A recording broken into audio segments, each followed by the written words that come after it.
Hey guys, so my name's Cassandra, welcome to my channel, and today I'm going to be talking to you about a book called Personal Finance in Your 20s for Dummies. Now I did decide to read this because I'm turning 30 in a few months and I wanted to see how applicable it would be because we are doing some things that people do in their earlier lives. For example, my husband just finished school and obviously normally you do that in your early 20s, and so yeah, I'm gonna let you know what I thought about it. So the first thing is, it is American. So I found a lot of the things in the book did not pertain to me here in Canada. There were a lot of sections and I'll go over them in a little while, but that pertain really just to the United States or had facts in them that I couldn't really apply to me here in Canada.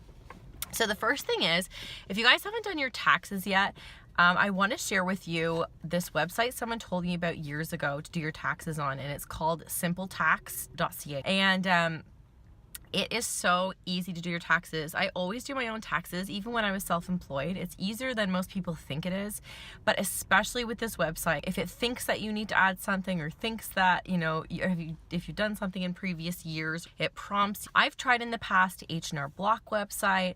I just tried other websites to file my taxes on, and this one is by far the best and always the one I will use, and it is completely free.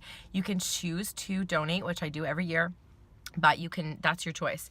So you could use the whole thing for free. So I just wanted to shout that out because it's just something that's been so helpful to me.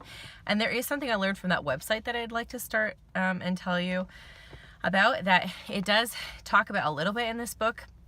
But it says when you're thinking about buying a house, to check your credit, and you can do that for free once per year. So from two different places, from Equifax and from TransUnion. And so it suggests that you split them up. Every 6 months you check one of the two so that you can see what your credit score is. I'll just tell you a few things I found helpful in this book, and there weren't very many, I have to say. It is definitely for someone who is starting out, just learning how to budget, or just, you know, making money for the first time kind of thing in the first few years, and things like that. It talks about paying down your debts. So keep your loan accounts open for a long time can really help your credit score, because when we get to the part about credit scores, it talks about that they look at how long you've had your loan accounts open for, you know, lines of credit, credit cards, things like that. I have a little story to share with you. My husband and I had a line of credit, and we only used it, I think, like once or twice a year. Oh, it was when he was in school, and when OSAP would kind of run out at the end of the year, sometimes we would dip into the line of credit and then pay it right back off when we got our new OSAP. Anyway, I guess one year I forgot to pay it down. Like sometimes you pay it down and then the next month it'll be like $1 interest or something, say. So I guess I paid it down and I didn't see that there was 17 cents interest on it. And I only check it when we use it, so it's like every 6 months. So I go to use it one year and it's gone. And I'm like, where's our line of credit? This is so weird. So I phone my bank and they're like, yeah, we closed your line of credit down. It was, I can't remember the exact wording, but basically that you didn't pay it. And I'm like, pardon me? Like, of course we paid it. Like, what are you talking about? No, there's a balance owing and whatever. Anyways, so it turns out 17 cents. So my husband and I were like, what the heck? Like, why would you close the account down for 17 cents? Like, that's ridiculous. So anyway, so it took us, it must have been 5 people, 6 people. I don't know. We talked to so many people. We just kept escalating the call because we needed it open. And also, we didn't want it to affect our credit score. We're thinking, like, imagine this account's shut down because we didn't pay it. And that goes on our credit report. And it was 17 cents. Like, we didn't get any notices, nothing. Why not send us something in the mail? Why not call us for 17? Like, you don't think we're going to pay 17 cents? You'd rather shut down the account? It was just crazy. So then in the end, when we finally, and it took months to resolve. Thankfully, it wasn't an urgent thing that we needed that time. But in the end, the bank ended up sending us a $100 gift card and like saying, oh, we're so sorry for the trouble and whatever. And now I see online that the bank is not rated very well. because we just use an online bank, so we don't have to pay fees. We can't use a teller or anything because it's just an online one. But anyway, yeah, crazy. So anyway, just make sure you're keeping track of things like that. Maybe a little better than I did. Check it every so often if you do have a line of credit, if you're not using it. It says to have a short-term emergency fund, so 3 months emergency fund is a good idea, it suggests, and a long-term savings accounts, so like retirement and things like that.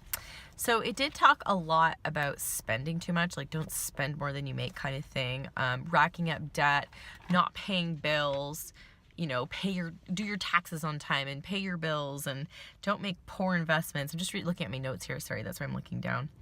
And it says, yeah, it talks about like finding the right bank for you and stuff, which again isn't really applicable here in Canada because our bank's interest rates don't vary that much. Like they're all pretty much the same. You can look around, of course, like credit unions, and things like that tend to be a little cheaper, but like a little bit. In the States, that matters way more because the banks are actually competitive down there, whereas they're not here. Yeah, just a lot of it wasn't applicable also to me in the stage of life that I'm in. Maybe it would be applicable to me in my 20s, but even so, I wasn't never really irresponsible with money, so it wouldn't have been very applicable. Like I knew to pay my bills on time and things like that. And it also, one thing I hated about it is it said that whoever wrote the book was not a fan of credit cards. We earn so many points every year, free groceries, just from using credit cards, and so I really feel like that's crazy. Like credit cards are not a bad thing if you pay them off on time. So that was really poor advice, I found. So, okay, here's a good quote that I found from it. It says, when it comes to building wealth, it doesn't matter what you make, it's what you spend. Therefore, you are able to save no matter what your, financial circumstance or income may be. Many wealthy people didn't get rich based exclusively on their big salary, but through disciplined saving and wise investing over time. So it suggests saving 5% of your gross income, which I always find strange when we talk about gross income because it's not really what you're getting. So like I always like to refer to net income because it's actually going in your pocket.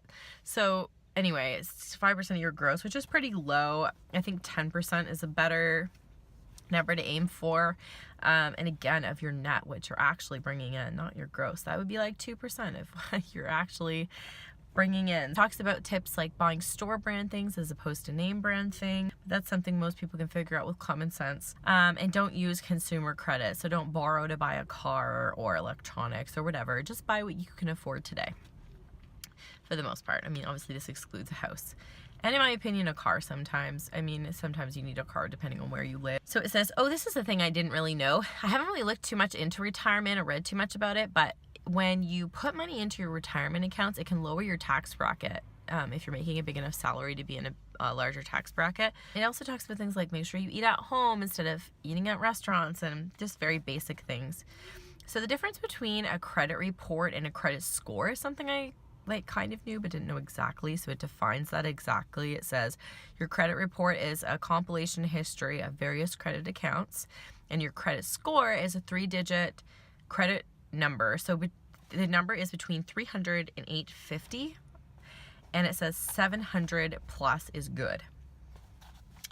So when you're planning to buy a house, it says to plan to live there at least 3 to 5 years to be able to make buying a home an actual investment, so to get any money actually out of it, because by the time you pay all those things, it talks about your application fees, appraisal fees, inspections, blah blah blah. It's about 15%, which needs to appreciate about 15%, not to lose money, sorry. The way they do pre-approving you for a mortgage if you're looking at buying a house is it's your debt and your the cost of what the mortgage would be plus insurance plus property tax.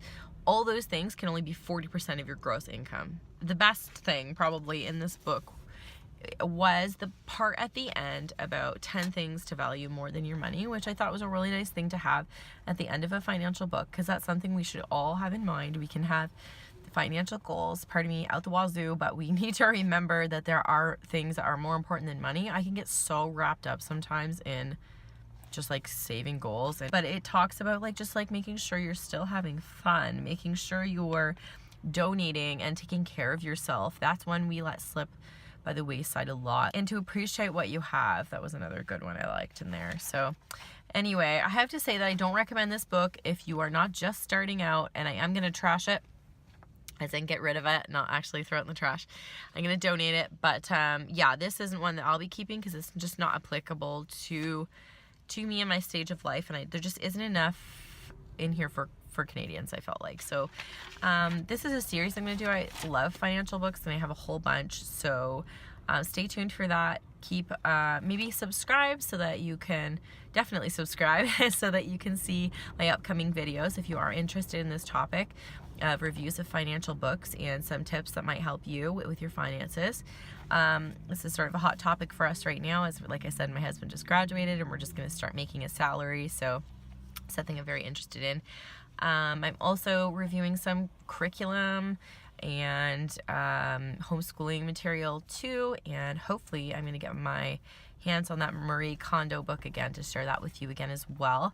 I might be doing a declutter number 2 series. So anyway, stay tuned for all this, guys. Make sure you ring that bell when you subscribe so that you can see all my content, and please give this video a thumbs up if you liked it, and let me know below what you found useful, or if you have any useful tips. Share below what you know so that we can all learn together. That's what this channel is all about. So anyway, thanks for watching, guys. Take care. See you in the next one.